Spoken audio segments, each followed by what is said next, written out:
Vous écoutez l'épisode 7 en toute liberté avec Vicky.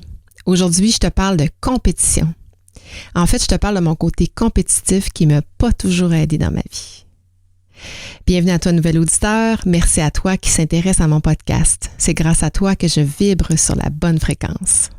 En toute liberté, ça nous permet d'aborder librement les questions de culture organisationnelle, de modèles de gestion axés sur la confiance et de sujets percutants tels que l'ego, le contrôle, les peurs, l'intelligence collective et bien plus encore. En toute liberté, c'est aller au fond des choses pour sortir de nos zones de confort et expérimenter de nouveaux angles pour qu'une petite transformation s'opère. Comme personne, agent de transformation ou comme gestionnaire, je veux t'aider à te propulser vers des sommets qui te transforment. Merci d'entrer dans mon monde de liberté. Selon la définition du StraitsFinder de Gallup Organization, les personnes qui ont la force compétition sont des gens qui mesurent leur progrès en se comparant aux autres. Donc, ils s'efforcent toujours de gagner la première place et ils aiment beaucoup faire des concours.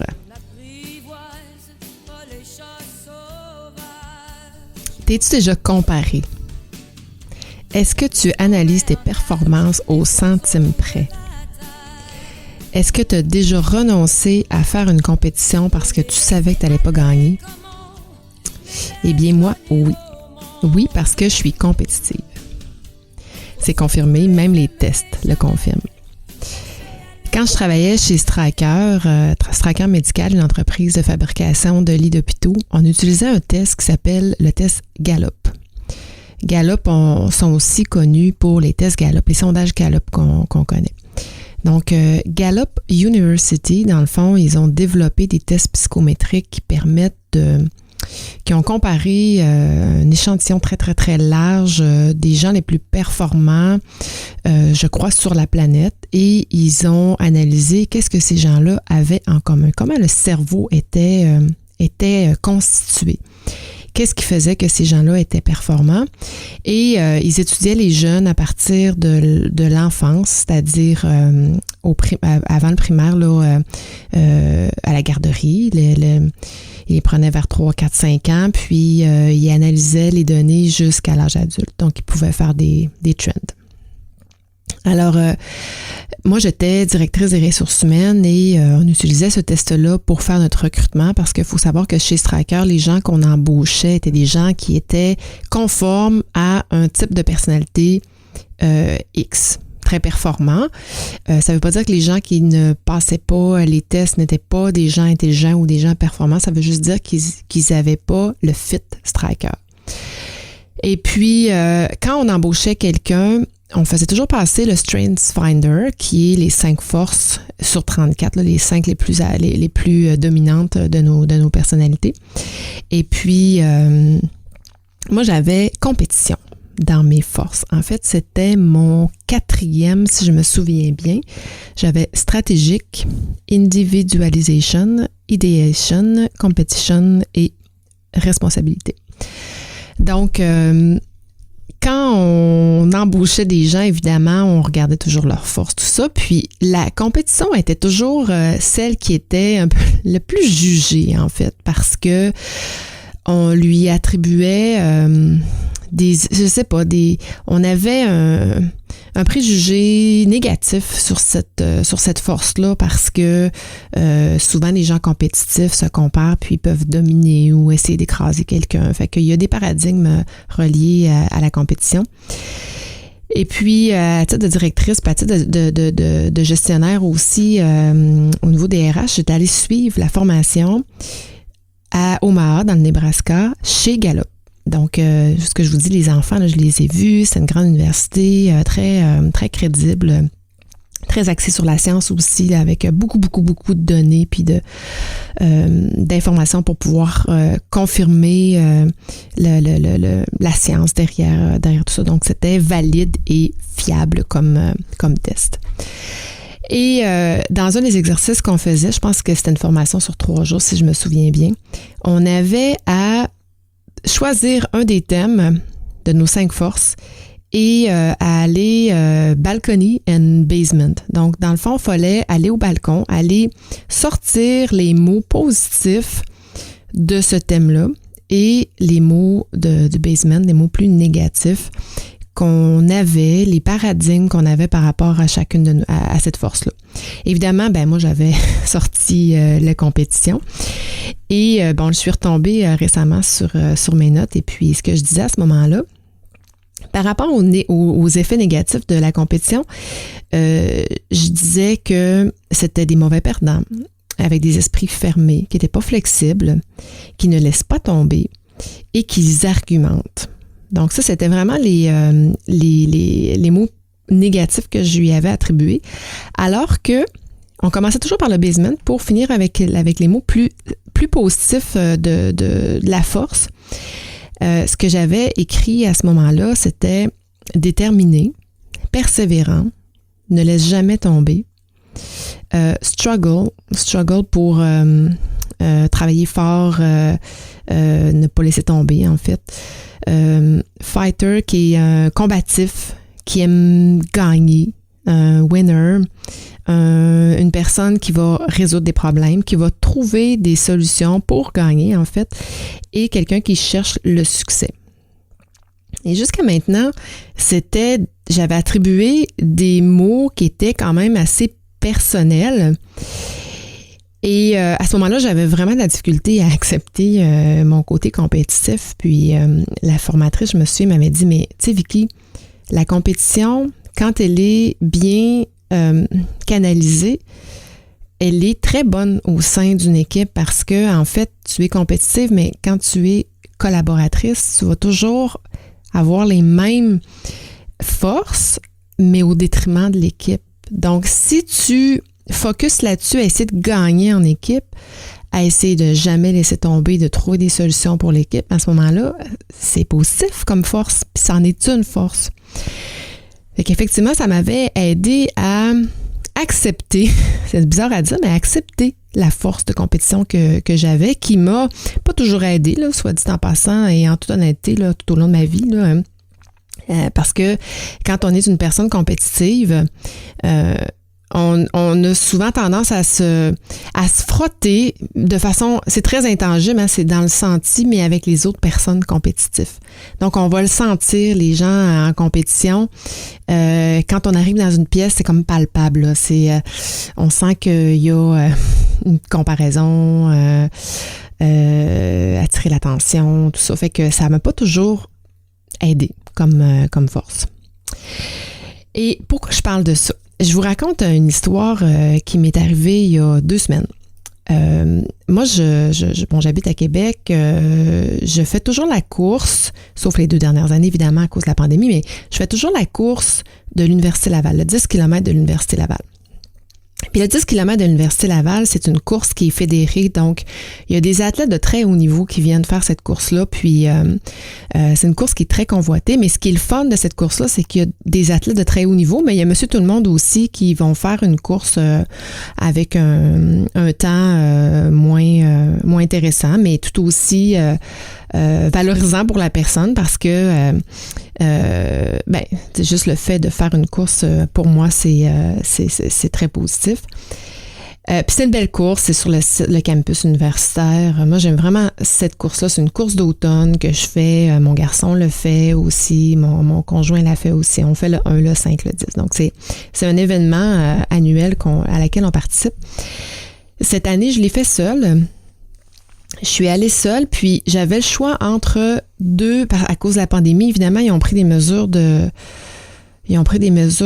pour les mesures sanitaires. Et puis, on avait le choix de soit faire la première course sous un temps de 50 minutes ou la deuxième course sur un temps de 50 minutes et plus. Moi, je m'étais inscrite il y a 2 ans, puis je me souvenais pas que ça a été reporté, tout ça, puis je me souvenais plus le temps que j'avais indiqué, mais je savais que les dernières courses que j'avais faites à UL j'étais plus 47, 48 minutes, 49. Donc, j'étais sous la barre des 50. Par contre, ça fait quand même quelques années, je me suis un peu moins entraînée, j'ai vieilli, je vois pas la course de la même façon non plus, donc j'ai évolué à travers ma course. Donc, je cherche beaucoup moins la performance maintenant, mais le bien-être derrière la course, parce que moi, je suis une coureuse depuis Ça fait plus de 20 ans que je cours. Donc, j'ai évolué à travers ma discipline. Et là, j'avais le choix, puis c'est drôle parce que je demandais à tout le monde, toi, tu ferais quoi? Toi, tu ferais quoi? Puis tout le monde avait une réponse différente, mais est-ce que, je savais que j'avais un peu le choix entre les deux, est-ce que je vais aller sur la ligne de départ des meilleurs temps, sachant que je vais être derrière le peloton, ou bien je vais prendre le deuxième départ avec les temps les moins performants, mais je vais être en avant de la parade. Donc, ça m'a pris quand même un bon 7 à 10 jours à me décider, puis je savais pas trop.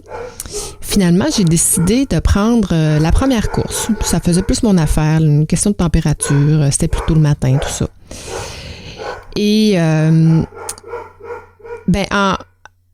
faisant ça, je savais que j'allais pas mal derrière. Mais en même temps, je voulais pas, je m'étais dit, je fais ma course, puis je vais pas me casser parce que, puis des 10 km, j'en ai pas fait beaucoup cette année, puis je savais que ça allait être quand même tout un défi, juste le fait de faire ce 10 km-là. Alors, j'ai pris la course et j'ai eu tellement de plaisir parce que d'abord, je suis partie en arrière du peloton. Je vais vous dire, j'ai dépassé personne. j'ai juste été dépassée.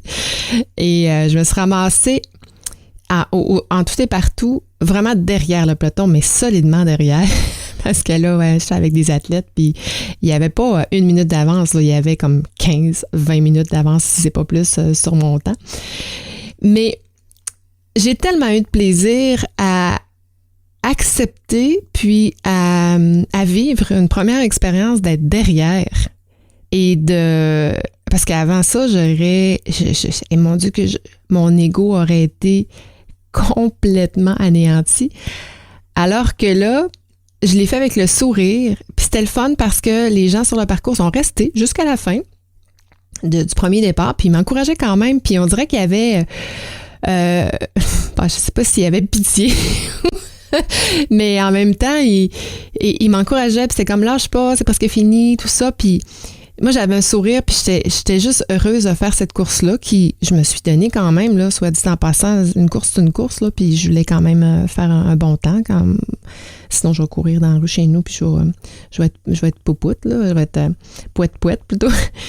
Puis, mais ça m'a amené à voir les choses autrement, puis à me dire, c'est pas parce que j'arrive avant-dernière, finalement, je suis pas arrivée dernière, mais je suis arrivée avant-dernière, que je suis moins bonne pour autant. Puis, ce matin-là, je me suis levée, je suis allée faire ma course, puis je me suis dépassée, ni plus ni moins, parce que j'ai fait une distance plus grande que tout le long de l'année, puis dans des contextes aussi qui sont particuliers dans ces derniers temps. Alors, j'étais bien fière de moi, puis j'ai trouvé que j'étais bonne d'avoir, pour une fille compétitive, j'ai trouvé que j'étais bonne d'avoir fait ça. Donc, la morale de cette histoire, puis pourquoi j'ai envie de parler de ça, parce que tout au long de ma course, je pensais à mon podcast, puis je me disais, il faut que je raconte cette histoire-là, parce que je pense qu'il y a des choses à retenir de ça. Et, tu sais, une des questions que j'ai posées d'entrée de jeu, c'est est-ce que tu as déjà renoncé à une compétition parce que tu savais que tu n'allais pas gagner? Moi, oui, plusieurs fois, puis ça m'a pris énormément d'années avant de commencer à faire des courses. Parce que j'avais peur de pas être bonne, j'avais peur d'être jugée, j'avais peur d'avoir l'air niaiseuse parce que j'étais pas à l'avant-plan. Puis je trouve qu'on se restreint à faire ce type d'activité-là qui devrait au final être un dépassement de soi et non une compétition avec les autres. On devrait le faire pour nous et non pour épater la galerie ou pour l'éloge qu'on peut avoir. Puis je trouve que dans les organisations, dans les entreprises, on s'empêche de faire des choses parce qu'on a peur de ne pas être bon. Alors que les gens sont pas mal intentionnés, sont pas là pour nous juger, sont là pour nous encourager. Les gens, évidemment, qui sont bienveillants à notre égard. Et ils vont rester avec nous, puis ils vont comprendre qu'on est au-delà de nos limites, puis qu'on est sorti de notre zone de confort, puis on le fait pour les bonnes raisons, puis on le fait pour se développer, puis on le fait pour la collectivité, ou on le fait pour, peu importe sa raison, mais quand on est bien intentionnés, les gens le voient puis sont bien intentionnés à notre égard aussi en retour.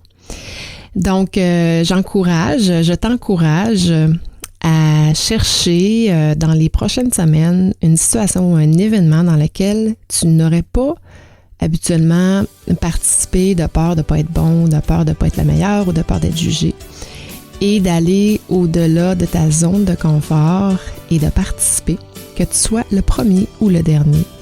Peu importe, l'important c'est d'aller au bout de soi, de sa propre capacité, de sa propre performance. Et tout ça juste pour être fier, pour se dépasser personnellement. Puis, je dis souvent, quand on sort de notre zone de confort, c'est là qu'on apprend le plus. Donc, je t'invite à sortir de ta zone de confort. Donc voilà, c'est tout pour moi aujourd'hui. J'espère que tu as apprécié ma petite histoire de course et ma relation avec ma compétition, qui, soit dit en passant, est encore là, mais que je cajole un peu plus. C'est sûr qu'en vieillissant, on mature aussi personnellement et professionnellement, mais cette compétition-là est encore là. Puis quand je cours dans la rue puis il y a quelqu'un qui est en arrière ou en avant de moi, ben j'essaie encore de le tenir pour me dépasser. Ça me titille toujours un petit peu quand même, mais je le fais maintenant avec un sourire puis en toute connaissance de cause. Donc, je t'invite à me dire, à m'écrire aussi pour me dire comment ça a résonné pour toi. Est-ce que tu es compétitif et est-ce qu'il y a des situations dans lesquelles tu t'es mis puis qui t'ont soit fait sourire ou qui t'ont froissé l'ego. Donc, je t'embrasse. On se reparle la semaine prochaine. À bientôt. Bye bye.